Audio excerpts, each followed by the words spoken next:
You've probably heard it before. America is drowning in debt. Over $36 trillion. But guess what? China is deep in debt too. Over 18 trillion. So is Europe. So is the world. In fact, the total global debt is now over $300 trillion. That's 3 times more than the entire global economy makes in a year. So here's the big question. If everyone is in debt, who is all this money actually owed to? Let's break it down, in a way you can follow just by listening. Global debt is a loop. When we say a country is in debt, we often imagine they owe money to another country, like the US owing China, or China owing Europe. But the truth is much stranger. Countries aren't just borrowing from each other. They're borrowing from themselves. Let me explain. Governments raise money by selling bonds. Investors buy those bonds.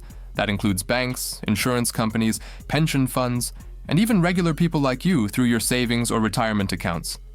In the US, about 70% of government debt is actually owned by Americans themselves.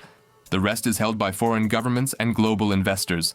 So the US owes money to Americans. China owes money to Chinese institutions, and so on. It's like money flowing in circles, from people to the government, and then back to the people as interest payments.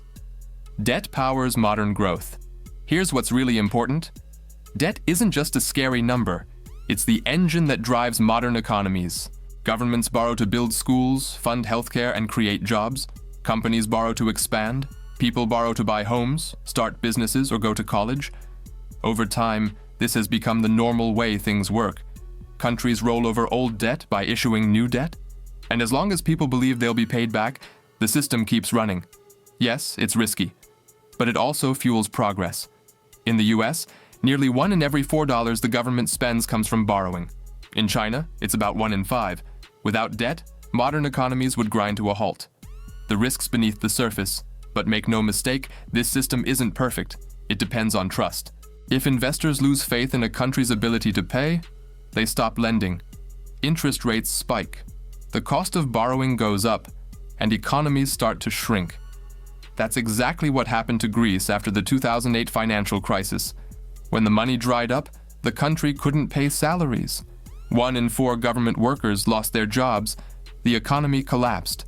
To avoid that, most rich countries now borrow in their own currency, so they can always print more money if needed. But printing money leads to inflation.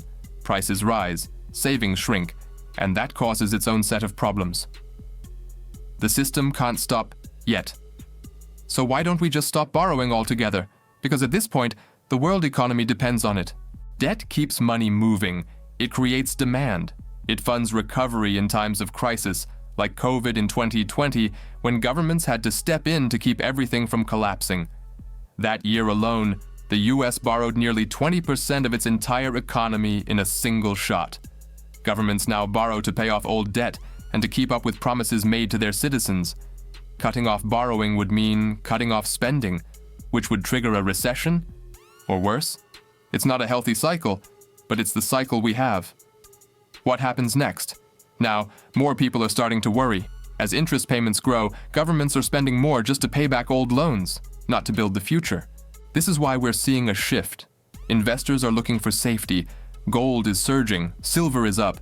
Big banks are forecasting even higher prices for hard assets. In times of uncertainty, people search for something real, something stable. Because deep down, they know this debt-fueled system can't keep going forever. So here's the question. How long can we keep borrowing from the future before the future pushes back?